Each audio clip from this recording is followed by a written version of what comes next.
I'm going to be reviewing Dossier. I was honestly scared for this one. Bro, I'm just being a hater over here. Like, I'm mad. Where would you wear it? You smell like a grandma. Like, the original scent is super good. Now, a bit ago, I reviewed alt fragrances and found it helpful to cut through the sponsor content. I partner and do a video with Dossier Perfumes. And Dossier was so kind to send the entire catalog to us. To be reviewing a few Dossier scents, so this video is in collaboration with Dossier. Now, nothing's wrong with sponsored content. Get that money, creators. But as a consumer, it can be hard to get an honest sense if it's worth your money. So today, I'll answer this simple question.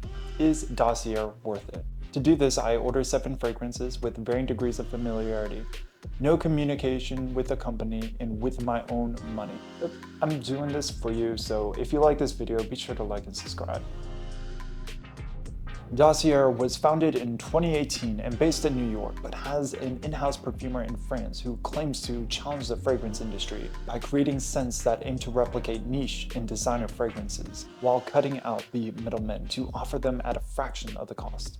Basically the playbook of internet-only companies industry-wide. Think Jasper, Dollar Shave Club, etc. Similar to other companies, they market heavily with traditional ads, sponsored content, and emails. A lot of emails! From the time I placed my order to it arriving, I had received 31 emails, excluding order updates. Website. You're greeted initially with a buy more, save more, which varies in discount, but my understanding is that it's a consistent offer to grow their average basket size. Branding is really on point, super minimalist with Insta color scheme. Really good job on product shots, utilizing imagery to communicate sense. Immediately, I'm feeling a lack of selection. Hold on. Okay, so I compared it to alt, and while how they categorize it makes it hard to feel like I got a total number, I'm gonna say that the number of SKUs is roughly comparable. But what's weird is Dossier seems to be overrepresenting designer SKUs at about half of their selection, which makes the value proposition weird if you know about discounters. For instance, Eros, I can get a 100 milliliter tester for about $60, and their equivalent for 50 milliliters is about $29. They also have their original blends, which account for 10 fragrances, leaving around 40 niche that reads like a who's who, with Tom Ford, MFK, Le Labo, making up most of that with a few interesting choices thrown in there as well. Looks like they are squarely focused on the mass market, using designer dupes as a touchstone for your average consumer that shops at Ulta or Sephora, that compared to MSRP. Not a bad thing, as not everything has to be for enthusiasts. But unless you're committed to buying a ton of scents to get the discount, be sure to cross-shop. But overall, for their target audience, I am impressed just looking, but does make me feel a bit uneasy as I'm just seeing hella overhead for the business. How much is actually going into the fragrance? After 2.5 weeks, I finally got my package. Not the best shipping time. I picked 7 fragrances at an average cost of $27 at 50 milliliters each. For disclosure, while I've smelled most or owned most of these, I don't currently have them, so take that into consideration with my comparisons. The packaging is one of the things that the company would like to point to as a cost reduction and eco-friendly, with it being a uniform and plain brown box that you'd open and find a fact sheet describing the scent in a cardboard inlay to support the fragrance. Couple of critiques.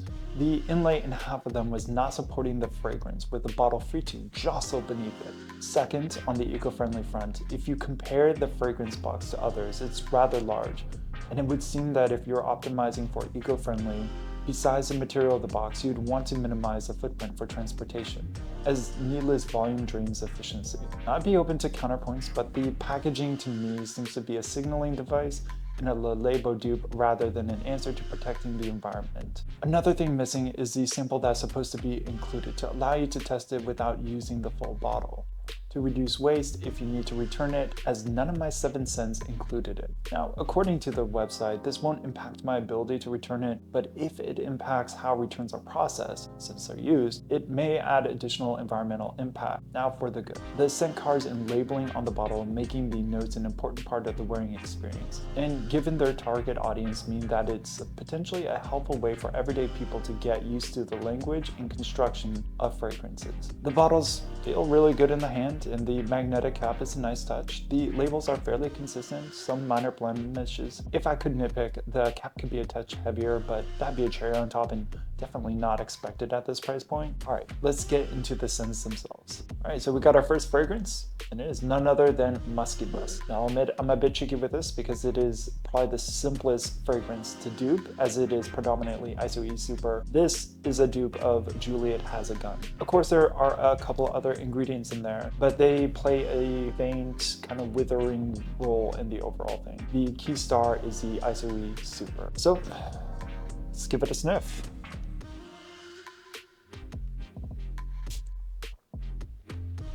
Yeah, not too much to critique here, which I would expect. As I said previously, pretty simple composition. This is a scent that you would buy for layering, or for those days if you're like me and always have to be wearing something, but don't want to go overboard. Just spray this on and it has this kind of cozy, more intimate, your skin but better feel to it. So we're not off to a bad start. Let's grab the next one.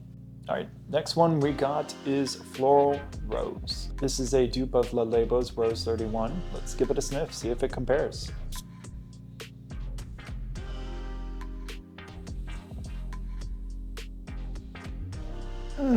I was honestly scared for this one. I want to say over the past year, I've been on the quest to find the perfect rose fragrance. I was inspired to do so whenever I was in a park and there's this lady walking and sat down on a bench across from me about 10 feet away, and it was just this sheer rose. Didn't have the nerve to ask her what it was, but still to this day I kick myself over it. But it kind of sparked my feeling to look more into rose and appreciate the different forms and compositions that can come in. And this scent is beautiful.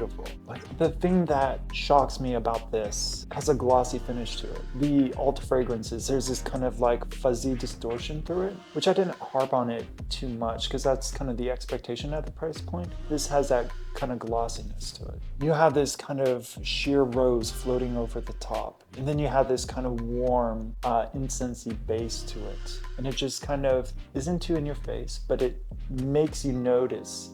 You got a little bit of spice and warmth through the top that ties it into this really calm and tender base. It doesn't feel oppressive. It feels like your noses just rest at the bottom. And then every time you take a whiff, it just elevates it up, and then just that transparency, like the original scent is super good. And this right here, it does the top portion almost 100%.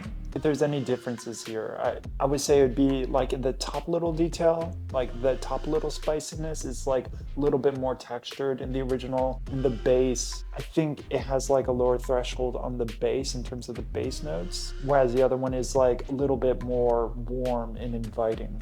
And yeah, really good. According to their notes, top notes of rose, cumin, middle notes of vetiver, incense, cedarwood, base notes of musk, cistus, and amber. Concentration is 20%. Don't mind me going for another sniff before we move on. All right, on to next. All right, so we got our next scent, and it is Golden Rum and Amber. Now, this is one of their original fragrances. My understanding is this is something that they're relatively new to and trying to expand their assortment that way. I think it's a particularly interesting take. It's a take that a lot of clone houses aspire to.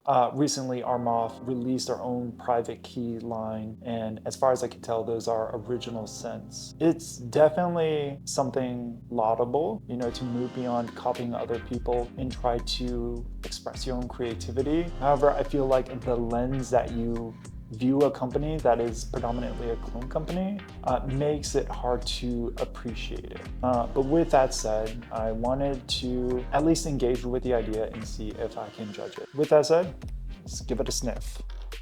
Golden Rum and Amber. This comes from their Speakeasy collection. I think they have 3 different collections. This one, just based off the name alone, kind of that cocktail vibe. It's not a bad scent. Like, it smells well made. Like, I think my hang up with this is it's just not me. It feels like this almost wants to be like a tobacco fragrance, but it's missing that. But then it has everything else that would support that expression. Like, a lot of the notes in there, you get the clove, you get the wood, and it kind of has this potpourri-ishness to it. Like, I'm not getting a super edible gourmand vibe from it. Like, there definitely is that boozy accord in it. It's not bad. It's not bad. Not great. I'll say the ingredients smell high quality. The sensation that inspired us, the warmth of rum with its sweet, almost ambery facets. We wrapped a natural rum extraction with mellow vanilla and candied fruits, encapsulating the warm and bubbly feeling of sipping on a tasty rum and coke. Bro, I'm just being a hater over here. Where would you wear it? You smell like a grandma. You smell like you slept over at your grandma's place. Woke up smell like potpourri. I don't know, like maybe as a room scent. You could use this as a room scent. And it'd be like, oh, this is kind of fancy, right? Like you're having a boys' night, invite the boys over, spray this around, and it's like, yeah, musky. Yeah, not wearing it. All right, cool. On to the next. And we have Ambery Vetiver. And it is a dupe of Byredo's how do I say that? Give me a moment. It's called Bal d'Afrique. And it's a dupe of Byredo's Bal d'Afrique. That's the only time I'm gonna say this video. Smell.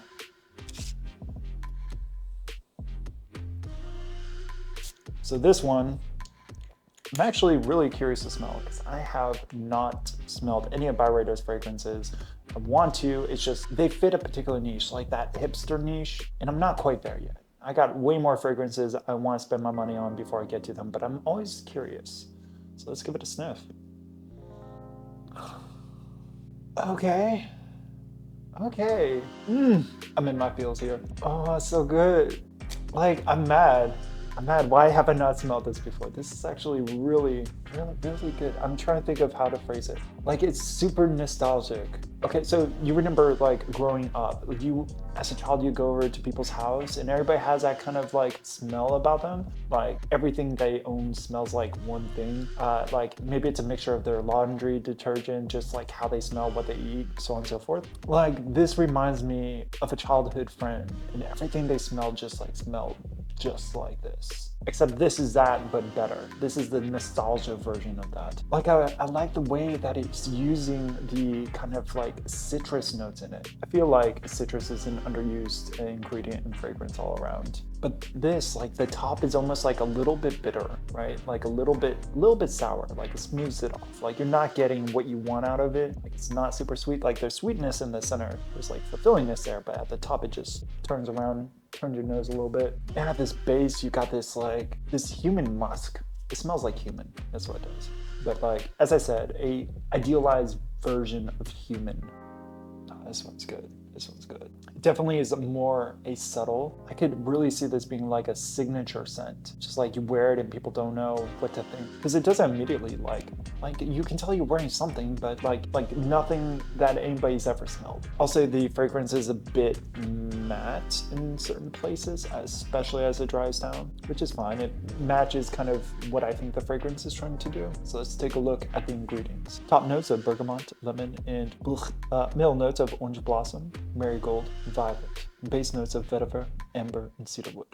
Fantastic. I don't want to move on, but we got to. Let's go. All right, let's move on to the next fragrance. This is Woody Sandalwood, and as you might imagine, it is yet another Le Labo dupe. This is a take on Santal 33. And with the original fragrance, I have a love-hate relationship. It's one of those I've grown to appreciate to a certain extent, but also I picked this one because, as far as I can tell, it is probably the one I'm most sensitive to all the dupes. So many dupes out there, and it is easy to do poorly. A lot of dupes amp up the wrong parts of it and make it more abrasive, more in your face, and less enjoyable. And I think part of that has impacted my views on the original fragrance itself. But I'm keeping an open mind, and I think this would be a good test case for how well they do fragrances. Also, I don't think all the other caps do that.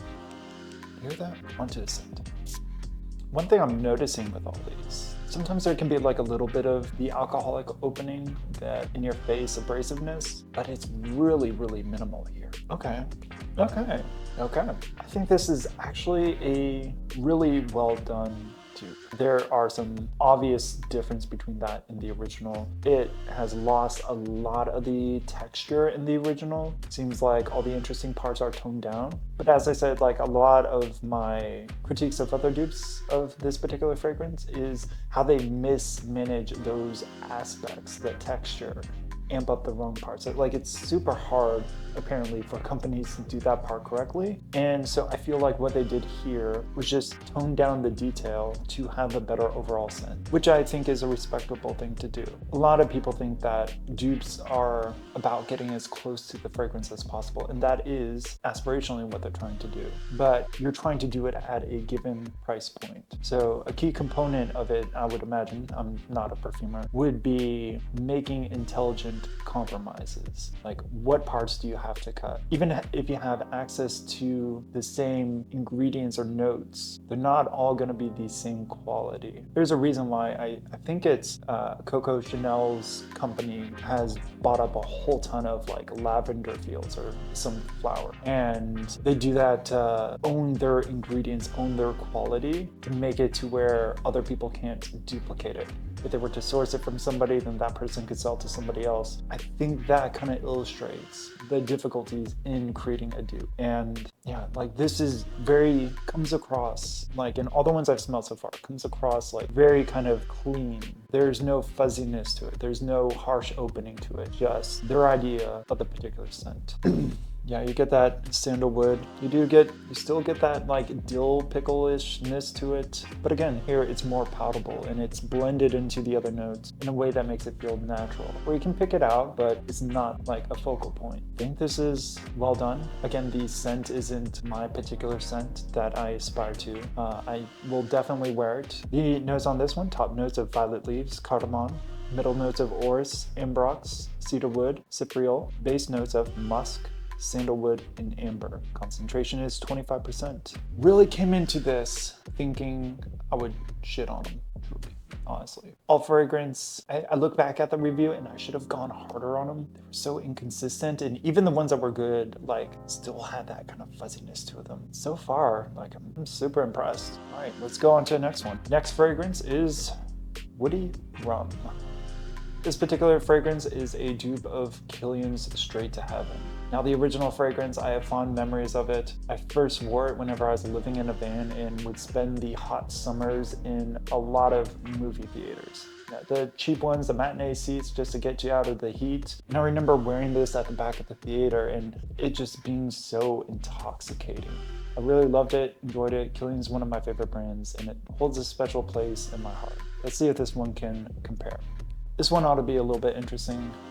Compared to the Alts one, it lost a lot of that detail in between the notes, the thing that really made those fragrances shine. I'm optimistic. Don't break my heart, Dossier. Oh, this one's all right. It seems like initially there is like a bit of an amalgamation of notes and then they just like start shifting it into the proper form. Like the cedar is oddly displaced within the formula before it does kind of settle down and kind of blend into the other notes. Again, it seems to be settling down into like a pretty good representation of it. Off the top, the critique of it, I would say in terms of the detail, it is lacking a lot of the detail at basically every level, specifically in the top and in the base. It is not as textured. The middle is kind of harder to pick apart, but it doesn't feel as well-rounded as the original. But I would say that as with the other fragrances, this one specifically, the formula is so clear. And I'm starting to put the pieces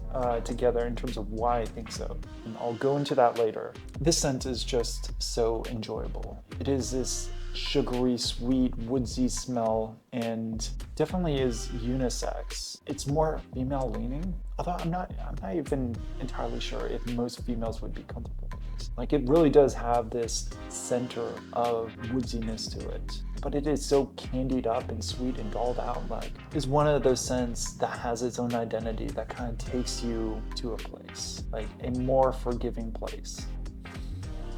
Yeah, I like it. It could be better. And I'm gonna criticize this because this fragrance I really like, but it's still good. Your average person is not gonna be able to tell the difference between them. And it does a really good job at having an impression of that particular fragrance. On to the next.